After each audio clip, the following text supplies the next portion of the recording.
al concejal Federico Romano Norri, quien le decimos buen sábado, bienvenido a esto que es Tucumán al Día. Como queremos siempre, es conocer en qué están trabajando nuestros representantes y precisamente que den a conocer qué consideran, cómo está precisamente el estado mismo de nuestra ciudad, en qué consideran que se avanzó, qué balance hacen del año que pasó. O sea, es para que vengan a rendir un examen de que vale el término y vamos sacando las bolillas de a poco, como dice el fiscal federal Gustavo Gómez cada vez que lo tenemos. Federico, bienvenido. Muchas gracias por la invitación, un gusto estar acá. Son momentos importantes de hacer balance. Si bien es cierto, todavía quedan 2 meses en el calendario.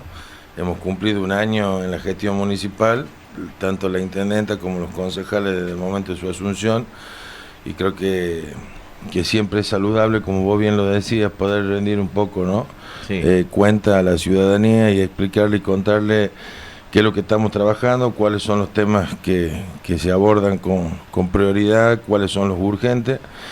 Creo que el municipio arrancó de una manera muy difícil, tomar medidas impopulares, achicar el gasto público y el gasto político, creo que le generó un daño inicialmente, le costó acomodarse. Yo provengo de la gestión municipal anterior, entonces entendía que era un monstruo muy difícil de manejar y de domar, mucho más porque Roxana no tenía experiencia en un cargo ejecutivo de esta envergadura, y así también gran parte, te diría que el 85% del gabinete tampoco la tenía. Sin embargo, voy a intentar ser lo más empático posible porque estuve del otro lado, porque sé que la gente tiene ciertas demandas y muchas veces las demandas que uno establece cuando maneja la toma de decisiones de los cargos ejecutivos no son las que uno quisiera. En ese sentido he notado un municipio proactivo, con mucha capacidad de trabajo, con presencia en distintas áreas, pero me parece que los problemas más importantes, los problemas estructurales de San Miguel de Tucumán no están resueltos, pero vamos camino a ello. En algunos casos, como el transporte público de pasajeros, que verdaderamente en lugar de seguir parchando, veníamos con contrataciones precarias desde hace muchos años, veníamos con un déficit que el usuario lo sufría y lo sigue sufriendo todos los días, pero cada vez entiendo que va a ir mejorando gradual y paulatinamente, va a llevar un tiempo hasta que la gente pueda vivenciarlo y sentirlo de una manera distinta. En el caso particular mío, colaboré, por ejemplo, con un proyecto de parada segura, seguras e inteligentes, que tienen un costo bastante bajo, que es una construcción bastante simple, que es adaptado absolutamente a toda la ciudadanía en general, fundamentalmente a gente que tiene algún tipo de problema en cuanto a sus capacidades, pero fundamentalmente para resguardarle el tiempo de espera que tiene el ciudadano, ¿no? Primero, evitando algún hecho delictivo, y segundo, de las incontingencias del clima, frío, calor, lluvia, granizo. A partir de esa premisa comenzaron los aumentos del boleto, que eran sistemáticos, y la gente, yo creo que independientemente de decir sí o no al aumento del boleto, lo que no estaba de acuerdo fundamentalmente era que la prestación del servicio era pésima, absolutamente pésima, y que el sistema había fracasado. Acercamos desde el radicalismo, con algunos sectores de la oposición acompañado, un proyecto importante para declarar la emergencia del transporte. Le pedimos a las intendencias que en el plazo de 10 días hábiles se encarguen de licitar las 14 líneas. El hecho de que la línea 19, que es la línea ejemplar que nosotros tenemos en San Miguel de Tucumán, haya absorbido a la línea 11, me parece que es algo importante para no dejar de destacar, para que la gente no pierda a quienes habitualmente usan y abordan ese recorrido. La modificación rápida de manera inmediata, con casi 35 colectivos nuevos, 15 de una línea, 8 de otra línea, 7 y 10, te hablo de la línea 13, de la línea 3, de la línea 19 y de la línea 11, me parece que es importante.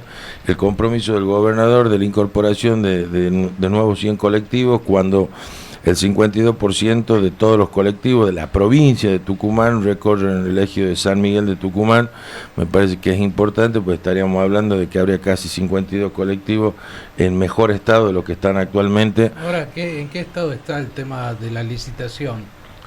Bueno, porque sé que tienen que modificar un articulado de la ordenanza 400. Sí, por propuesta iniciativa mía, en una de las reuniones le dije a Martín Viola que hable con la intendenta, le propuse que para que haya igualdad de derechos y para que puedan ser sujetos pasivos de presentarse en las licitaciones, ellos argumentaban que no hacían las inversiones correspondientes por no poder ser sujeto de crédito, y en ese sentido la modificación de la ordenanza 400, como vos bien lo decís, es la que le permite, porque hay una prohibición expresa, para que lo entienda el ciudadano, que todas aquellas empresas que hayan prestado el servicio de transporte público y hayan caducado no pueden presentarse nunca más.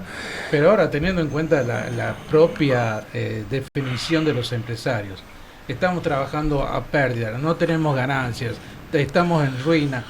O sea, era un mar de lágrimas, sí. Pero en definitiva quien siempre terminaba pagando el pato es sí, el usuario. A ver, lo cierto es que el único perjudicado es el usuario, sí. Que los empresarios, lamentablemente, el que no llora no mama, dice el tango, y evidentemente ellos ya habían incorporado ese tipo de prácticas para ir ganando terreno cada vez que tenían que tratar al Consejo.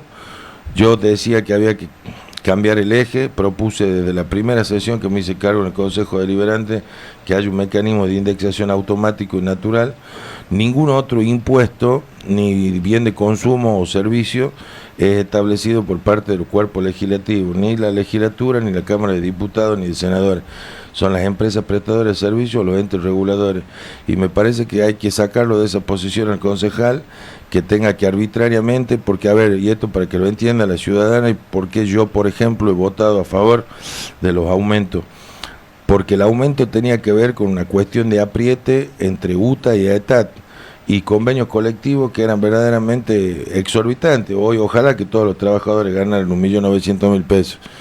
Pero ahí justamente los cautivos de ese acuerdo, eso, por eso, pero bueno, en el 80% del país habían convocado un paro nacional y lo levantaron porque hubo un principio de acuerdo, y de alguna manera ponen de rehén al resto de la ciudadanía. Exacto. Que si bien es cierto que el servicio es pésimo y deficitario, sigue siendo el transporte más elegido por parte de los tucumanos y el menos oneroso. Ahora, ¿no? ¿qué pasa? Porque en este caso, en muchas otras situaciones se da que, ponele, vos no tenés todo el servicio, pero mínimamente si se da un caso de emergencia o se necesita trasladar a alguien o necesita trasladarse a alguien, eso no está contemplado. O sea, hacen el paro y todos somos en rehenes. alguna época si hay gente, por ejemplo, que tiene que venir con alguien al hospital o por lo que fuere y no tiene los medios para trasladarse, perdió el turno, o a veces también a riesgo de perder la vida. Así es, el daño y el perjuicio es tremendo, es mucho más que simplemente un anuncio en términos políticos.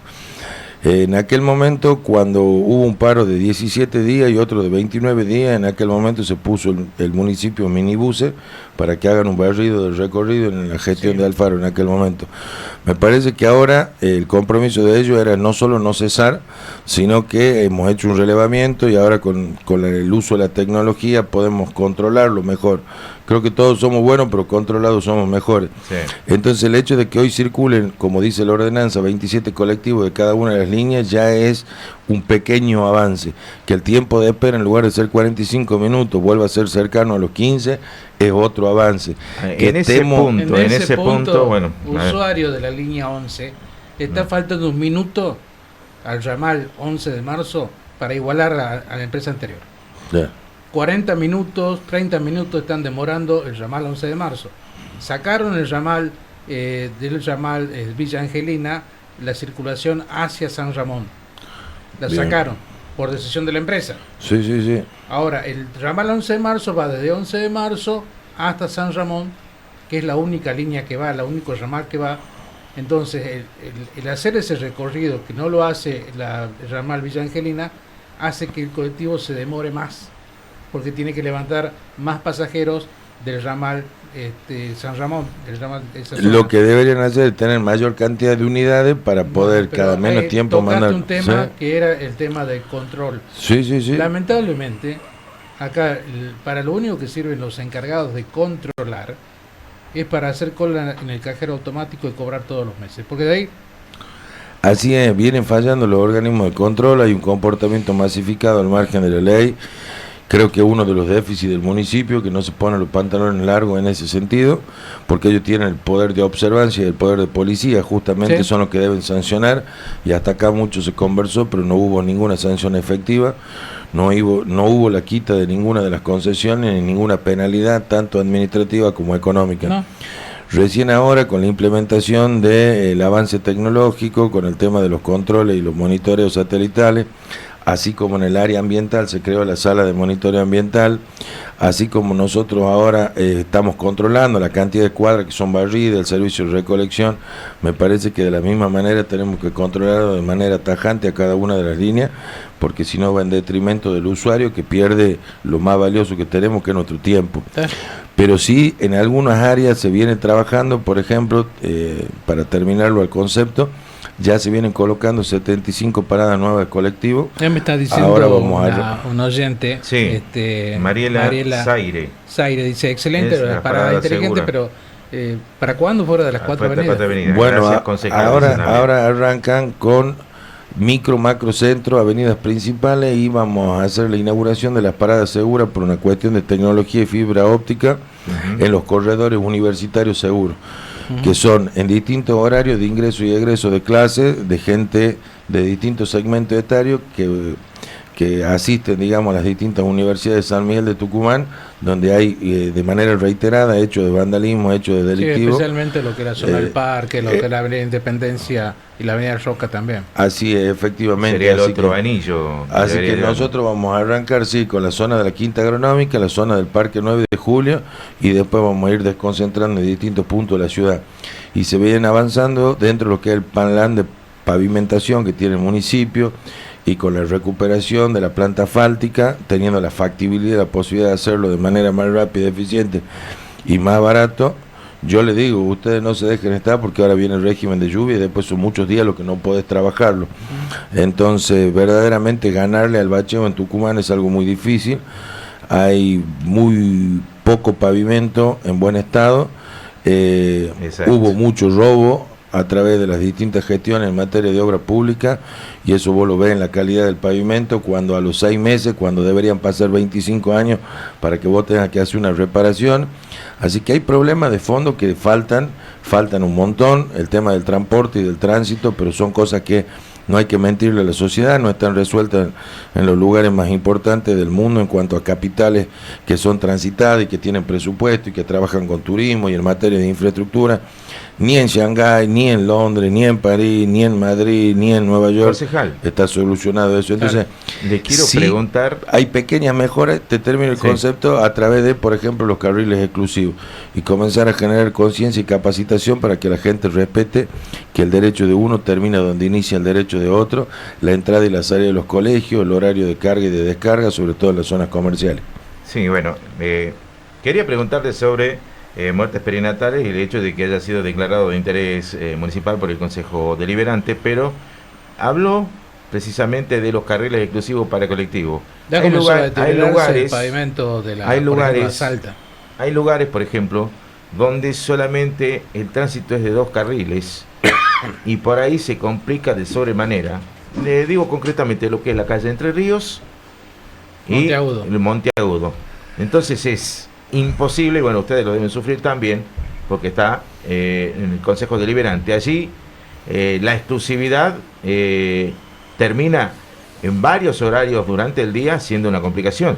Nosotros no estábamos de acuerdo al inicio con los carriles exclusivos por 2 cuestiones. Primero, porque no había sido consensuado. Segundo, porque hay ramales que termina siendo un embudo, que a veces el flujo o la cantidad de vehículos que transitan por los carriles exclusivos y en determinados horarios, ¿no? En determinados horarios fundamentalmente terminan entorpeciendo. De la tarde.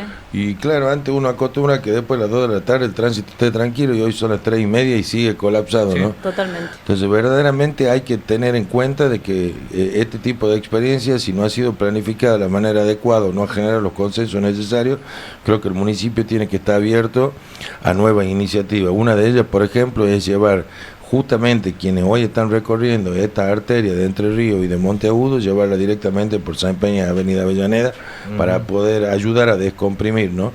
Pero bueno, me parece que hay un montón de iniciativas que es importante escuchar a la gente, que es importante experimentar, que hay que ver qué hacemos con las motos, que si están en los carriles exclusivos o no. Son discusiones que se presentan en este último tiempo, ¿no? Que quizás antes no estaban tratados, no había una agenda para tratárselo y ahora quizás sí. Es sumamente peligroso para el que circula en automóvil y el que circula en la moto.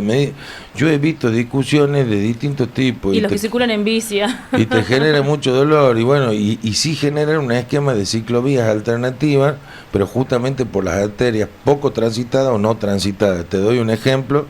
Nosotros deberíamos abordar la subida por calle Don Bosco para que puedan ir a la zona de Camino del Perú, que ya es el inicio de la jurisdicción de Yarabuena. Sí. Porque hoy, con los carriles exclusivos, incorporar bicisenda por las avenidas principales me parece particularmente una locura. Sí, pero vos, por ejemplo, llegás por Don Bosco, llegás a la Luis F. Nogués, y te quedás chocás con el paredón de prensa, y que no sabés por dónde tenés que avanzar, si tenés que doblar a la derecha o a la izquierda, porque no tenés idea, no tenés alternativas. Falta señalización. Y si no, habrá que expropiar y hacer una servidumbre por prensa. Sí, pero hay que buscar alternativas, hay que buscar mecanismos de ingreso y de salida, hay que buscar que el flujo vehicular, es más, en algunas zonas hoy, lamentablemente no funcionando de la manera adecuada el ferrocarril, también pensar al abrir algunas arterias para descomprimir. Proyecto, inclusive tu padre hay un proyecto de urbanización. Presentó un proyecto en la legislatura para tratar de terminar con este cinturón de hierro que le manifestaba así, lo decía así, que es toda la estructura del ferrocarril que está instalado. Hay un proyecto ahí que habla de hacer una especie de el nuevo Puerto Madero en esa Puerto zona. Madera. Yo te digo lo que dice el proyecto. Contestarle a los muchachos ahí de esa manera. A ver, la mejora en materia de infraestructura de una zona determinada de la ciudad, mucho más si viene acompañado de ordenanzas que dan premios o facilidades, por lo menos en términos impositivos, para erradicación de comercio, etcétera, etcétera, me parece que es un avance. Ahora hay que ser serio y responsable, no mentirle a la gente. En algún momento se lo hizo con la avenida Pascual Taruli, con la avenida Democracia, que eran actividades de fomento justamente para comenzar a descomprimir un poco las tareas comerciales. El 82% del PBI de San Miguel de Tucumán es la actividad comercial o gastronómica de bienes de consumo, porque acá no tenemos actividad industrial, sí en la provincia, no en el municipio. Por lo tanto, es un elemento no menor, es importante trabajar con el tema de los vendedores ambulantes, el mejoramiento de las condiciones de los artesanos. Hay gente que todavía está reclamando la posibilidad de participación de las ferias en algunas plazas principales, como Plaza San Martín o Plaza Urquiza, que estaban acostumbrados y hoy han sido trasladados a los 5 parques principales: Parque Quinto Centenario, Parque Provincial, Parque Avellaneda, 9 de Julio. Y bueno, verdaderamente hay un montón de aristas para atacar. Hace unos años se hablaba de que el concejal se encargaba de los servicios públicos, alumbrado, barrido y limpieza.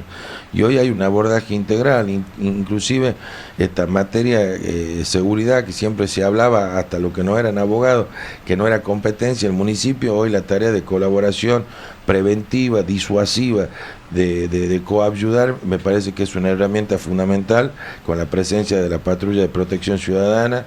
Me parece que es importante el tema de pensarla a la policía municipal, de dotarla inclusive de armas de fuego no letales, de que puedan actuar también sobre el delito. Hay algunos convenios que se vienen trabajando con el Ministerio Público Fiscal y sobre todo con el Ministerio de la Defensa.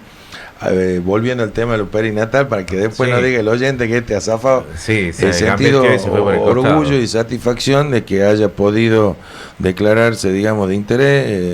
Es una actividad importante, que si bien era cierto el día 15 en todos los lugares del mundo, nosotros lo hicimos el día 13 en el Parque 9 de Julio. Tiene que ver con la visualización y la toma de conciencia de muchísimos matrimonios de distintas edades, pero fundamentalmente jóvenes, que por ahí se terminan naturalizando. Hay un tema tabú, que es la muerte, no se habla de la muerte, a veces por dolor, a veces por vergüenza, a veces porque el cariño, la empatía hacen que te vayan chamullando. Bueno, ya vendrá otro en otro momento.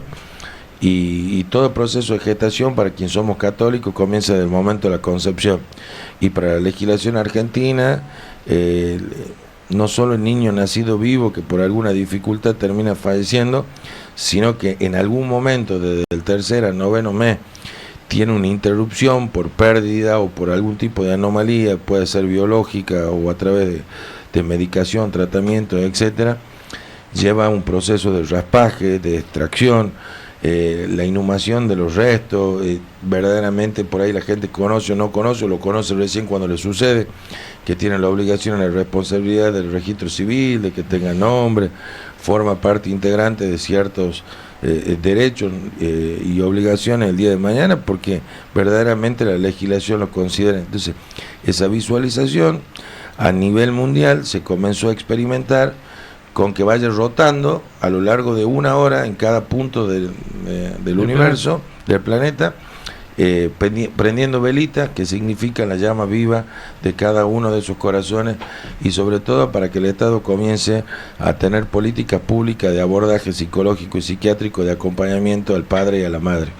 Al padre por el dolor y el sufrimiento, y a la madre porque hay un síndrome muy frecuente que puede llevar hasta el suicidio, sí, que es el SPA, que es el síndrome post-abortivo, aun cuando no fuera voluntario. Seguro. Ahora me dice un oyente, me dice, vamos a hacer, dice el concejal, si el concejal tiene que legislar, que hace el Ejecutivo. Pónganse a pensar y controlen al Ejecutivo, que cumplan con la tarea que tienen que hacer.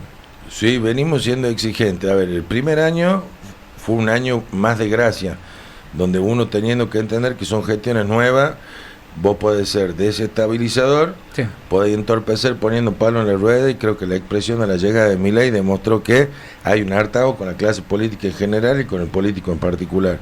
En ese sentido hemos decidido ser críticos y colaborativos, no solo Federico Romano Norris, sino el radicalismo a nivel nacional, acompañando a dar ciertas herramientas.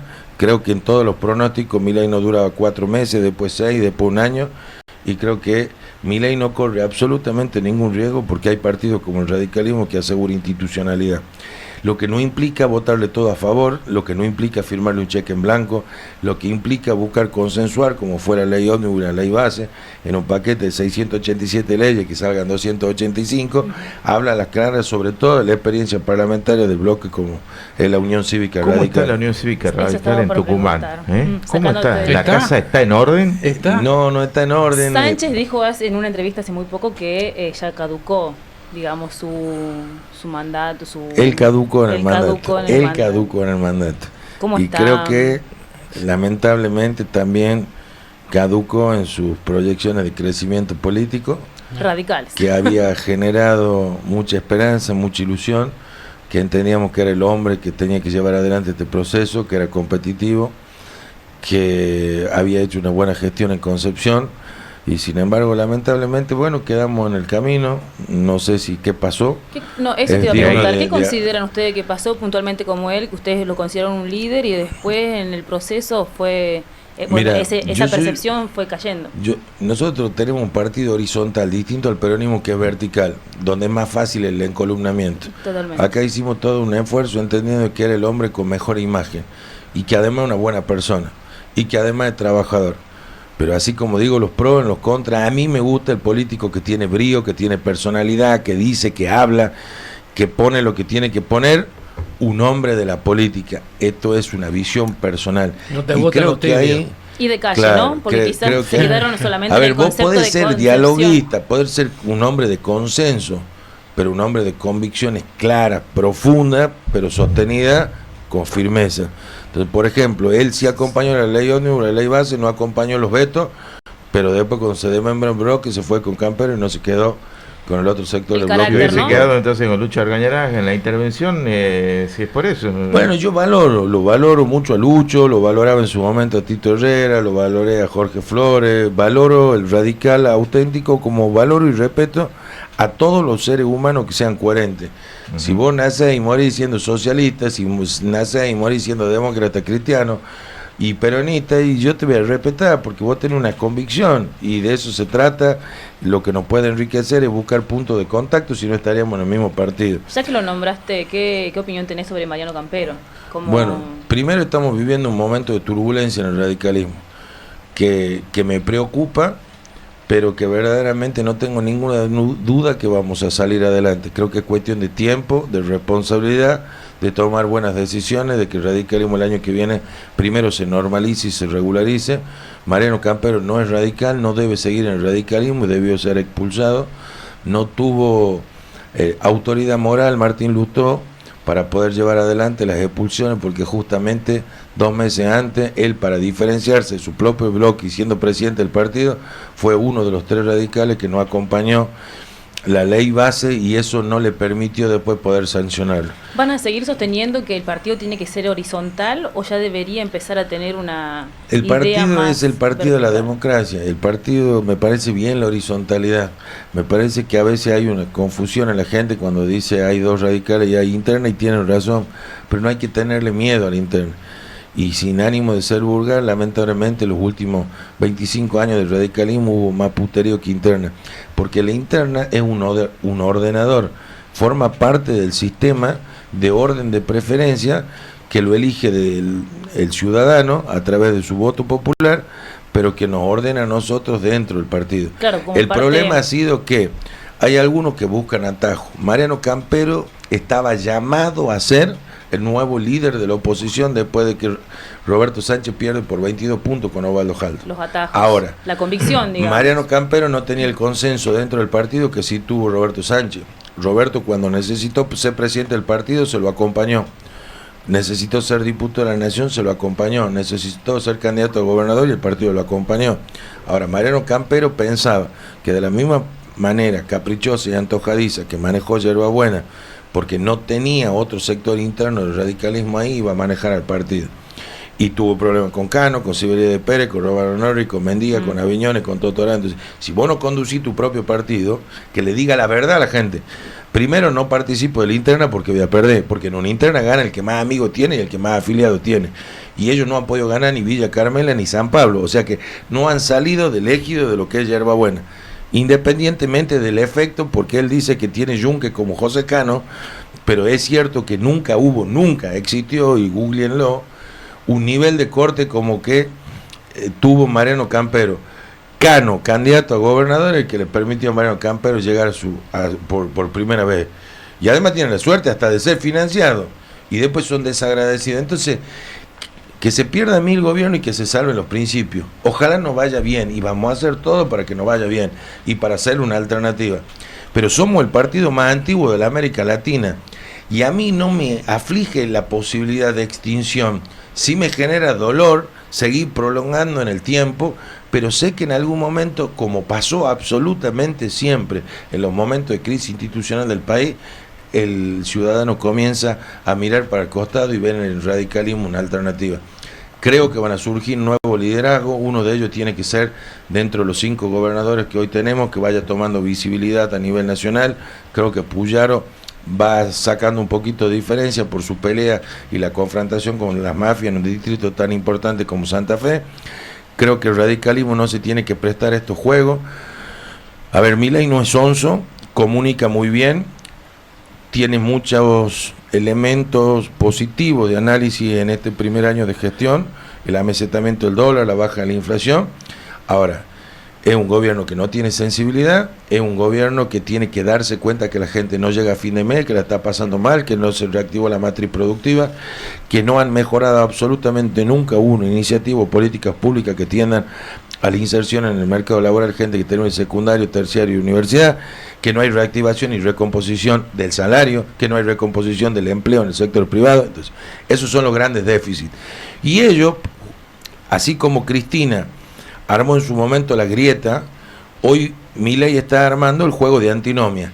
O son kirchneristas o son libertarios. Y en ese sentido tiene que romper 2 partidos para lograr su objetivo. Seguro. Uno el PRO, y lo está consiguiendo habiendo subsumido un sector importante como es el de Patricia Bullrich, y sobre todo que después fue rapiñando uno por uno los pocos intendentes que tenía el PRO, y con el radicalismo quiere hacer lo mismo. Por eso era tan importante expulsarlo a Mariano Campero, porque hay que tomar una medida ejemplificadora para evitar eso, que nos vayan rompiendo desde adentro y comiéndonos de uno en uno. Y que los verdaderos líderes estén a la altura ya no de las tenemos tiempo, circunstancias, lamentablemente nos hemos quedado sin tiempos, nos fuimos en mango los tiempos. Queremos agradecerle estos minutos que nos ha brindado, y bueno, seguramente vamos a, en un futuro no muy lejano, volver a convocarlo para charlar precisamente no tan solo de lo que es la actualidad política, sino también de lo que le preocupa al ciudadano. Ha sido un gusto, el mayor de los éxitos para su programa, y quedo a su disposición y el de toda la audiencia. Y la Muy próxima traerlo a tu papá. Va a ser un placer. Sí, señor. Así podemos hablar de lo que es política. Oh. Sí, habrá camino de esta ciudad, sí caminó Villalem Así es. buscando voto por Y varios voto. lugares también, porque fue candidato a gobernador también en su momento. No, mi No, abuelo, no. mi Ah, el abuelo, abuelo, en el perdón. año 83 con Ah, Alfonsín. exacto. Y mi bisabuelo también. 83. Murió siendo precandidato a gobernador cuando tenía 42 años. Ahí Mi está. bisabuelo. Claro. Y mi Muy abuelo bien. sí pudo serlo en el año 83, perdió Corriera, donde estaban proscriptas las otras fuerzas, o Por sea, acá había un vivía, sistema ¿no? bipartito por 10.000 votos. Por acá vivía. Él lo lleva a Chevaya a la intendencia, Sí. Ah, porque él gana la capital por 60.000 votos y Chevaya era el presidente de la juventud. Bueno, Sí. un gusto, concejal. Gracias, Será de hasta la verdad, próxima. el gusto ha sido mío. La pausa y ya continuamos con más Tucumán al día.